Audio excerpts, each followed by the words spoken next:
Good afternoon. This is election coverage from the Aspen Times, the Aspen Daily News, Grassroots TV, and Aspen Public Radio. I'm Alycin Bektesh. We are going to be looking at some of the City of Aspen ballot measures today, and for that I have Aspen's two city watchdogs, Carolyn Sackariason with the Aspen Times and Curtis Wackerle, the editor of the Aspen Daily News. Thank you both. Nice to see you. Nice to see you. Nice to see you. Thanks for having this. Let's jump right into 2D, which is the city offices vote. This is not a yes or no vote. This is an either or vote. So we're going to go through the two options and look at some pros and cons. I should point out that this is a vote that the city has actively avoided several times on voting should the city get new offices. So instead the phrasing is more, where do you want the new offices to go? And we have an option at the Rio Grande Plaza and on Hopkins Street. And the option that's been on the table the longest is called option B. We have an option A and a B. So actually the one that's been on the table the longest is called option B in this point.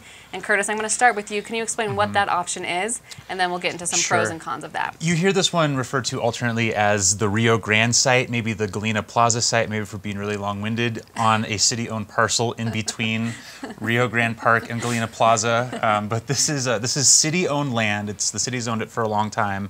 It's kind of tucked in there next to the library. Currently, the Aspen Chamber Resort Association, well, what used to be their offices, are there. It's right next to the parking garage. Acra moved out. It's kind of a long story, but this goes back a long ways. And the city, you know, its offices are kind of strewn about town. They fork over $500,000 each year in rent to rent various spaces to meet their needs. So there's been this long-term push to build new office space and kind of consolidate city functions, improve the offices. You know, a lot of the offices in City Hall are pretty funky, and you know, there's not enough hallways and bathrooms and conference rooms, and so they're trying to upgrade that. So this has been discussed for a long, long time. The city at one point was going to build a 50-some-odd thousand square foot building on this land that was going to be everything. It was going to be all of City Hall, and they were going to give the armory to some community purpose use that that was being advocated for. You might remember we actually had an election on that, and people supported that, but it was an advisory vote. Only an advisory vote. As this is too. As this is too, but there's a little bit more on the table here that we'll discuss. And so anyway, the Galena site, option B, would be a new building that we think is around 37-some-odd thousand square feet, and it would connect on the middle level to this the Rio Grande building, you know, where Tasters is, to that existing building, which would then, you know, part of it would be refurbished to be included as part of this offices. There'd be something like 40,000 square feet over there on that site for new offices, most of it being new construction. This plan was passed by the council after a long process of a lot of back and forth, a lot of vetting, a lot of meetings over many years. In April of 2017, the city council approved it. Now, right out of the gate, you had some people who didn't like this project. They don't like that it's a big building on this land that's right next to the park. They don't like especially that it's 3 stories. So when you're standing on Rio Grande Park and you're looking toward Aspen Mountain, you're going to see 3 stories. And of course, the city has made its height limits more restrictive, so you cannot build 3 stories anymore. Like if you're a private developer, 3 stories is not an option for you. But the city has preserved that option for itself on this particular land because it's, you know, it's a public project.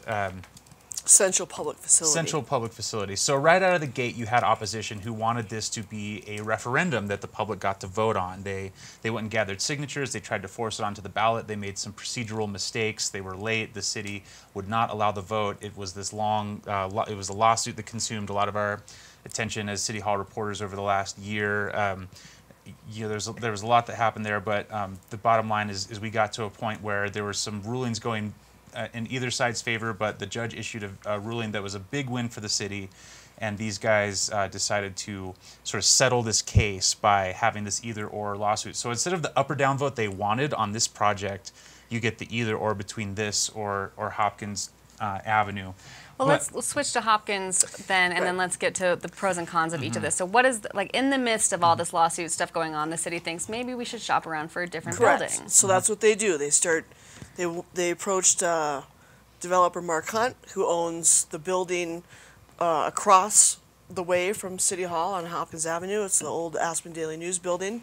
Oh, sorry, excuse me. Airplane mode. Sorry about that. So Mark owns that building, and he's wanted the city to move in there before. The city engineering department was a tenant there, and even in 2015, he envisioned the city offices to be on the second floor. So he offered up that building, which will be redeveloped, to the city, along with the building next door, which is only a couple of inches from the Daily News building, where the Aspen Kitchen restaurant is. So all combined, it is just shy of 27,000 square feet. Okay. And he's offering it, the city entered into a real estate contract in July, did due diligence. They extended the contract when they realized they needed more space. That's when they added the kitchen restaurant space. So he said, here, do this then. I have tenants, but I'm trying to offer a solution here. A lot of people are trying to say that he can't get a tenant and that sort of thing. And whether that's true or not, who knows. But he's offering it for $32.5 million. Okay. And it's a turnkey space. So up to $100 a square foot, the city can build out however they'd like, whatever the specs are. Anything over that, the city would pay. So that's option A. So proponents are, thinking that that's better because it's closer to the city. There's no new development. It's already going to be redeveloped anyway. So Curtis, the city didn't want to have a vote asking voters, should we get new space? Even though we need it, we're renting it, we're spending tons of money, and we're short space. But now this is kind of a win for the city because they've made two deals with both Mark-Hunt and with the litigants, right? Where let's put it to the voters, and either way, case closed on this contract or this lawsuit. One way or another, they get their new office space, and they don't have to have the voters say yes or no to whether or not they want new space. And a lot of people are like, well, I don't think the city needs more space. The city would argue, argue the other way. I mean, it's $500. They spend $500,000 a year on rent at like 6 different locations. But yeah, so now we have to debate these two merits that, in a lot of ways, there's good and bad arguments for both of them. Why is option B good? Why would it be good to build out the Rio Grande place? Because it's land the city already owns, and you're not making this deal with the developer. Which, by the way, the appraisers are already saying we're overpaying for it. Yeah. So how we mentioned there's 2 buildings. The appraiser appraised one of the 2 buildings on Hopkins Avenue. Randy Gold said it was worth 18 to 20 million bucks. What the city's planning to pay 23 million for. So at least 3 to 5 million bucks over what the assessor says it's worth. Now we're paying 9.5 million if this goes through for the Aspen kitchen space. That appraisal is pending, and chances are the appraiser's going to say it's not worth that much. It's 5,000 square feet. I mean, and so then you're getting into one of the other reasons why you might want to just build on the land the city already owns. This is commercial space that was designed to house private businesses, and people will make the argument that when the city goes in there and overpays for this real estate, you're basically putting more pressure on commercial rents in town. You're making it more expensive for everyone else. If the city wasn't going to do this, Mark-Hunt would have to go out on the free market and rent it to someone who's willing to pay what they think it's worth as a commercial tenant. A government organization is probably the top person you want to sell it to if you're the developer. Right, and it's making it easier for Hunt because he's selling it as opposed to having to lease it and manage it for years and years to come. The city's going to take care of the affordable housing. If Hunt has to keep with the commercial tenants there and doesn't make this deal with the city, he's got a huge housing mitigation he has to provide. That goes away if the city buys it. So yeah, and the other con that's out there for the Hopkins Avenue space is you're still a few thousand square feet short of what you need, and so the city is still going to renovate and have some offices in the Rio Grande building, and where that Acra space is, that'll probably become Acra again. So there are still going to be some. There's a version where Hopkins wins, and then the city space still occupies some of the area around the parking garage or Tasters or something. There'll still be something there. Okay. But to flip it around to talk about why you want to vote for Hopkins Avenue, it is right across the street. That's really attractive to some people. Okay. It's a fixed price contract. If we build on Galena, that's the city's deal. They've estimated it now to cost around $26 million. That's just an estimate. There's no contract. Those costs could escalate. City projects have escalated in the past beyond initial estimates. And really, one of the main arguments you're hearing is that you're saving that land. That Rio Grande land could become something else in the future. It makes a lot of sense for the city to land bank it, not sterilize it with offices. Maybe you could have something cooler there. Maybe you could have some affordable housing. Maybe you could have some sort of commercial something that we want. And offices are just so boring.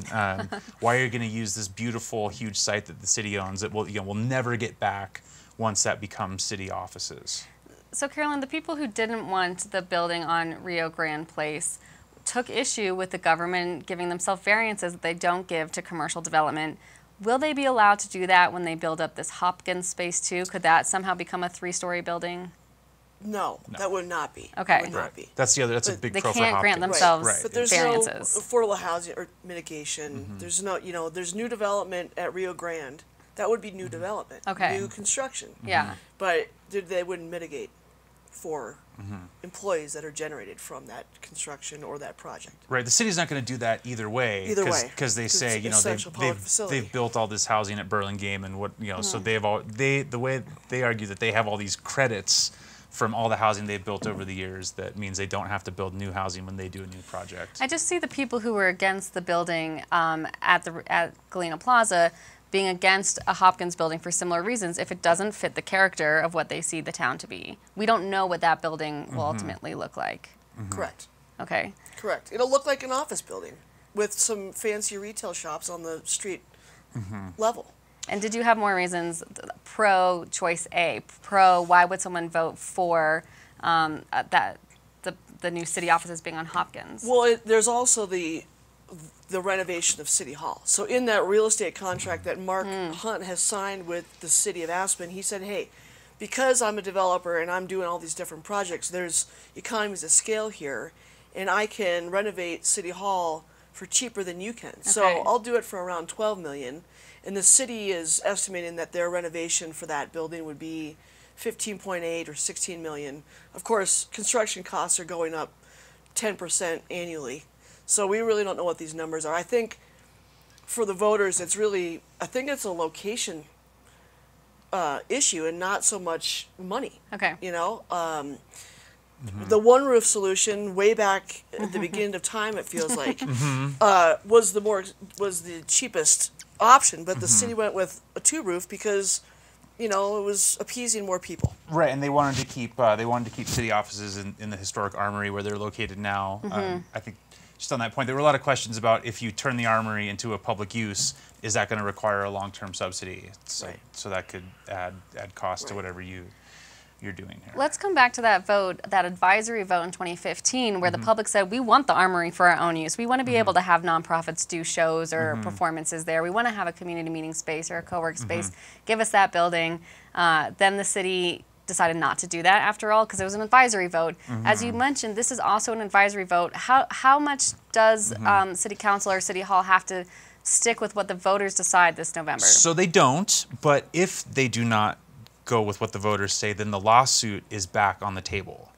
Even if the voters go with Hopkins, which was what the litigants would like, or I'm sorry, goes with Rio Grande, but then the City Council on their own decides to go with Hopkins, then they've gotten their way out of that. Yeah, no, that's a good point. I guess I hadn't really thought of that, but so they don't have to, like, this again is like kind of we want to feel out what the citizens want. It's the easiest way to say, no matter what, when we're building ourselves something new and shiny, you guys are the ones who told us to do this.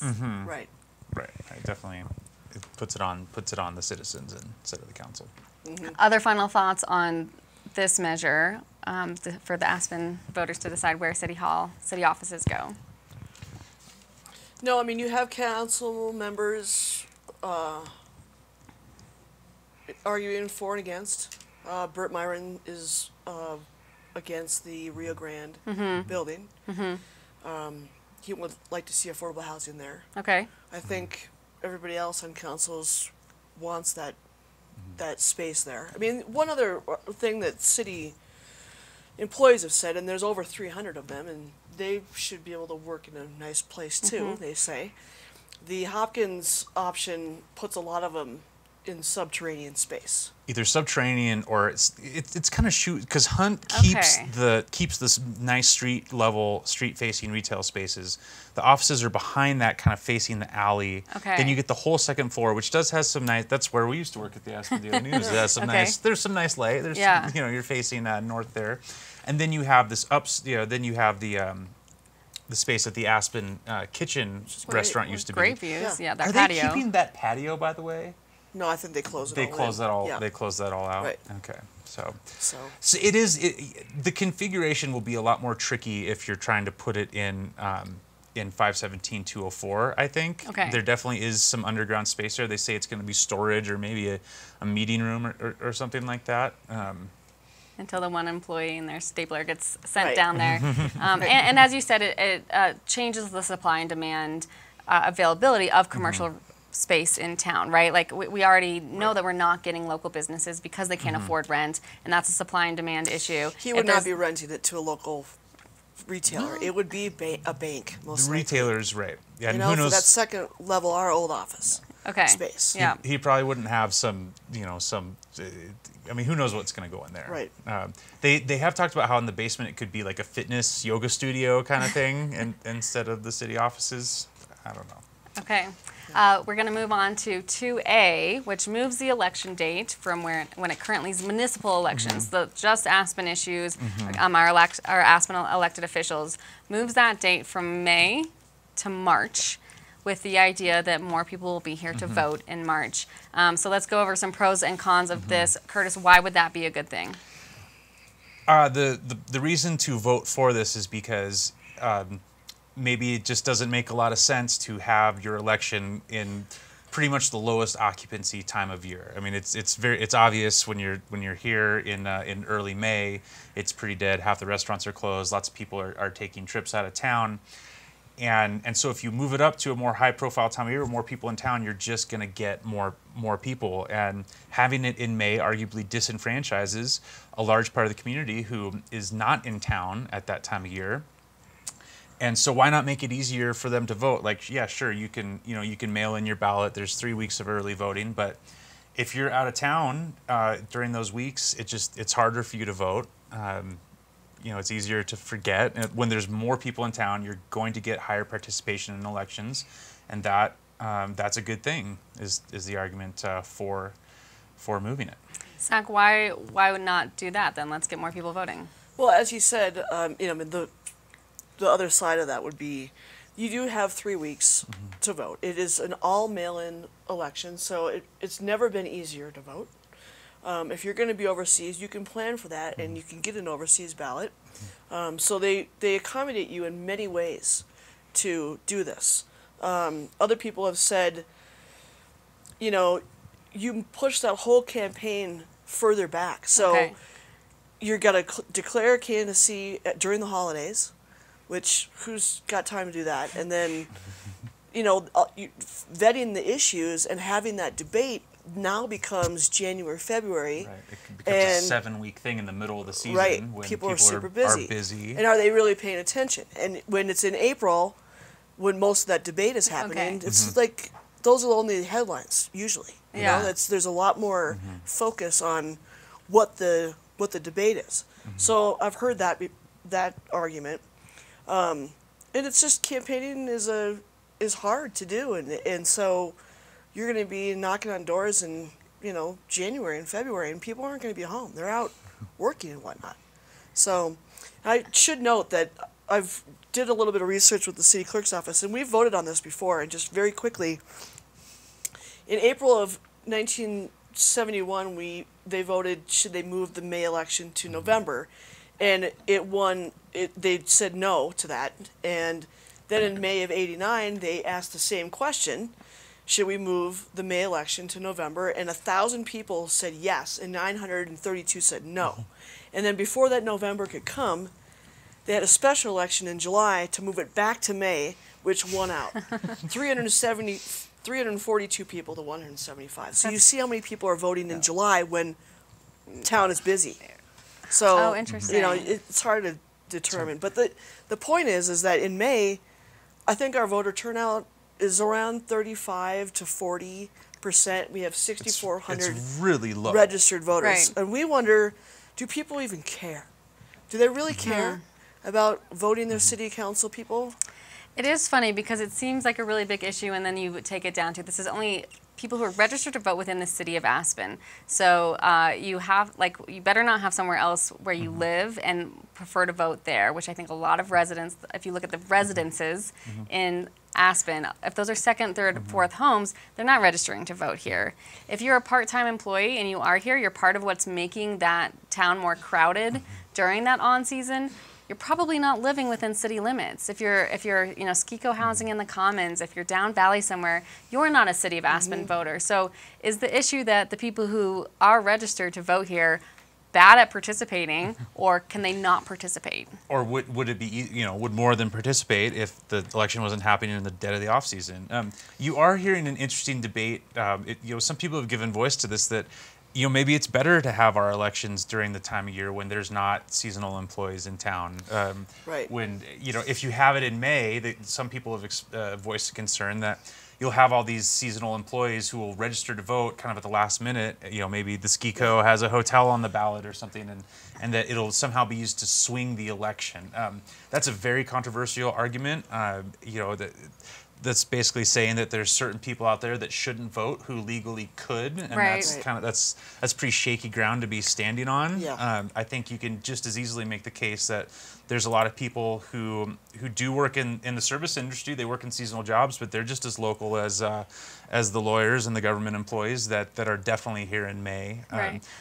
Or not. I mean, I think if you work full-time year-round and you are one of these kind of like fancy jobs, you probably have more means to travel.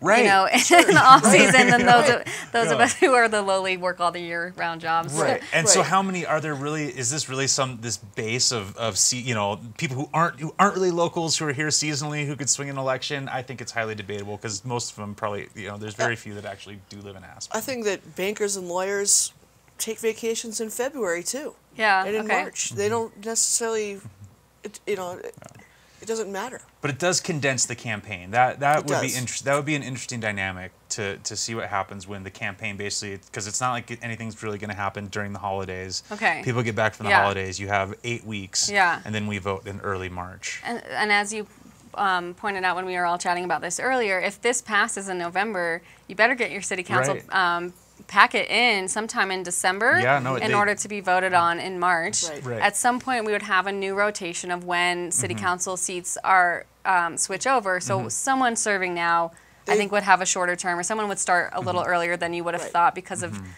these dates. And what does that mean for our fiscal year, for our top 10 goals, for all those things if you started this new council discussing things a couple months earlier? Right. Yeah, you will have. There'll be a time where there will be like a long, lame duck term for whoever is still on council. For after their this, rotation off. right, Yeah. after this May election. Anybody who's in office now will stay in until June. Okay. Because we elected them to stay in until June of 2019. But I want to bring up, again, so I think we have seen that discussion, so let's talk about it, that this is a way for corporate interests to win out over locals because someone like Skiko, some big businesses who have employees just during some time of the year can get their employees to register to vote here in the city of limits, in the city of Aspen limits, and tell them how to vote, and they will do that. I mean, it's multiple tiers of kind of paranoia. Yeah. I mean, they say that this happened with the base village vote in Snowmass in 2004. I don't know, I wasn't here, but there were all sorts of accusations that second homeowners were being encouraged to register to vote in Snowmass just so they could vote for base village and let the development go forward. So that's an example that gets pointed to. All right, so when it comes down to it, when someone goes into the voting booth, what are they deciding between for a yes/no vote or a no vote on this election date issue? Do you think that local democracy will function better if election is held right in the middle of the peak season in March as opposed to in the off season in May? It makes sense if it's more people in town, more people will vote. I mean, it's simple math, right? Like that, but when you look at the historic numbers, you're like, well, it's all over the map. Who knows whether that's going to be the case or not? And so the only way to know would be to try, right? Like if it's Sure. as easy as revoting it back. Right, we can always just move it back. Right? I mean, are you planning your vacation anytime soon? So you can, that's how you vote. But also, do you buy into this? If you really care about the issues, you will figure out a way to vote in May, whenever the election is. So there's no point in monkeying around with this. I mean, I'm trying to picture the trips that people take, because it's not like you're going to your villa in France and you know the address and you're going to have your ballot sent there, right? You're road tripping across the Southwest. You're going across Europe. You're surfing in Bali. Whatever people do in the off season, I don't know that you have an address that you know where to send it to weeks before you go on vacation in order to make sure it's there, and you have the time to send it back. If the lifts stop spinning on April 15th or 20th, are people leaving on the 16th or the 21st, right? And some people do. Right, they do. And so by then the ballots have not been mailed. I don't, there's a short window there where you might miss the ballot. And I have to say, I've done this before. Right. I've gone on vacation, forgot to take my ballot and bring it over to the city clerk's office, and turned out it was a pretty close vote. And so that's the other point, is how many are. So the proponents of moving the election date have this little fact sheet out that the elections that have been decided an under 2% difference are things like Skadron versus Tory for mayor. 23 city council races were decided within 2%, and then some ballot initiatives like this, both straight shot votes. The red brick, the Wheeler, the red, so that, when we're in this margin of error, maybe if we get more people here, we would have a more decisive, like, this is what the people want. And I think why this is such a prickly issue is not the pragmatics of, like, which date is better, but I think there's an inherent question in this as to, like, who's really an Aspenite? Whose voice really matters? And I think that's why it's touching people so hard. Right. And like we said earlier when we were talking, that, this is being pushed by a group that's fairly young. There's a couple old-timers in there. So is it a young versus old? I mean, this has come up before. This is not, even beyond these actual votes, the topic of moving the election has come up a couple times. Yeah. From people who've kind of swooped into town, been here a year or two, and, think that they can change the dynamics. But it never got to the level of actually a citizen petition to get on a ballot. Which is a good thing to point out, right? That this is the reason we're voting on this is because so many people think that it's worth at least asking that they signed on to get the petition. They had to get a 10% threshold, right? It was 10% of registered voters. They had to get. I think it was just 5% because it's a charter. It's a charter amendment. Speaking of charter amendments, before we go. Yeah, there's a couple of those. They're pretty confusing, and so there's two, and they are questions 2B and 2C, and they're charter amendments to our home rule charter, and basically it comes down to, do you trust the people you elect into office to take care of the business at hand? One is it has to do with bonds, and I'm just going to read my story that I published on September 30th because it's pretty complicated. But 2B asks to amend the charter to allow the city's enterprise funds, namely like its electric or water utilities that they collect revenue from customers, to issue bonds without voter approval. And as go ahead with the second one. So that's the first one is, do you trust your elected officials to go ahead and, like, look, the water department wants to build some storm sewer. Do you have to go to the voters for that, or can they just go ahead and make the bond and create the bonds? So what votes have happened in the past? Like, when have we sent something to the voters and the voters said something against what the city did, or something like the dams, where how could city have kind of skirted what they know the opinion of the voters to be in order to just get things done? Yeah, that's Councilman Burt Myron's argument. Like, they could have gotten around the voters on building dams in the Castle and Maroon Creek valleys for water storage, because the water department could have gone and said, we need to build this infrastructure, and so we're going to bond without voter approval. That could be the issue if you say yes on this. For any type of bond. Correct. Okay. And Ward Howenstein, another council person, said, well, that's what you elect us to do. So this is representative democracy here. So just let us, you elected us to do these things, so let us. The second one is kind of related to that, 2C, which is franchise agreements. Back in the day, in the late 70s, they had, created the Home Rule Charter, and during that time, utilities were coming in, like cable and energy, and like, we need to, get into your right-of-way and bury a line or put a pipe in or something.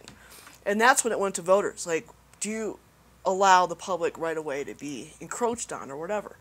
Now these franchise agreements are getting so complicated that the city is like, let us handle it.